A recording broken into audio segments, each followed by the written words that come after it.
વડોદરાના વાડી વિસ્તારમાં આવેલ વડતાલ તાબાના સ્વામિનારાયણ મંદિરના તત્કાલીન કોઠારી સ્વામી અને હાલ વડતાલ ખાતે રહેતા જગત પાવન સ્વામી સહિત 3 સ્વામી સામે દુષ્કર્મની ફરિયાદ નોંધાઈ છે।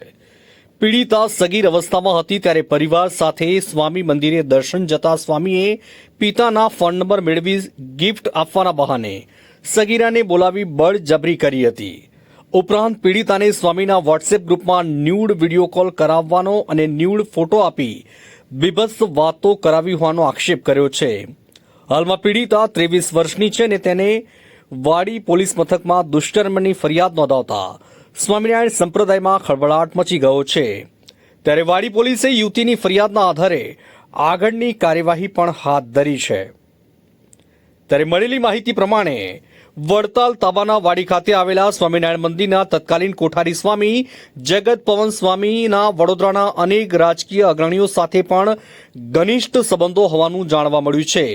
ત્યારે વડોદરામાં અનેક રાજકીય અગ્રણીઓ સાથે સંબંધ ધરાવતા તત્કાલીન કોઠારી સ્વામીના રાજકીય અગ્રણીઓ સાથેના ફોટા પણ હાલ વાયરલ થઈ રહ્યા છે।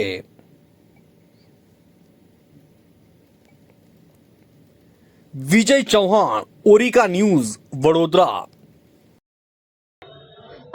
10 સપ્ટેમ્બરની છે 2016ની અને હું આજે ફરિયાદ કરવા આવી છું। જગત પાનદાસ શાસ્ત્રી સામે ફરિયાદ કરવા આવી છું। વાડી સ્વામીના મંદિરમાં કોઠારી હતા। શું બનાવ બન્યો હતો તમારી સાથે? બળાત્કારનો શું બનાવ બનવાનો હતો? બળાત્કારનો કેવી રીતે તમારા સિક્વન્સમાં તમને લીધા હતા? તમે શું કર્યું? કેવી સંપર્કમાં આવ્યા હતા તમે? ફોનના માધ્યમથી પછી એના પછી એમને ઘણી વોટ્સઅપ પર વાતચીત કરી, ચાલુ રાખી અને પછી ગિફ્ટ આપવાના બહાને જબરદસ્તી કર્યો। તમે ક્યારે મંદિરમાં ક્યારે જતા હતા અને કેવી રીતે સંપર્ક?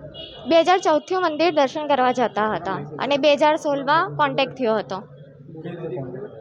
ફોનના થ્રુ। નંબર કેવી રીતે આવ્યો? એમને ઓલરેડી મારા પપ્પાનો નંબર લઈ ચૂક્યા હતા।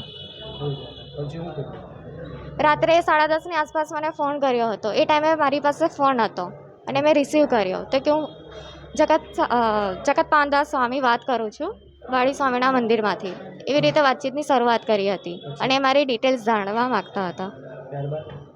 ત્યારબાદ વોટ્સઅપ પર વાતચીત ચાલુ રાખી। પછી કેવી રીતે તમે તેમ ગયા અને કેવી રીતે દુષ્કર્મ આચરવામાં?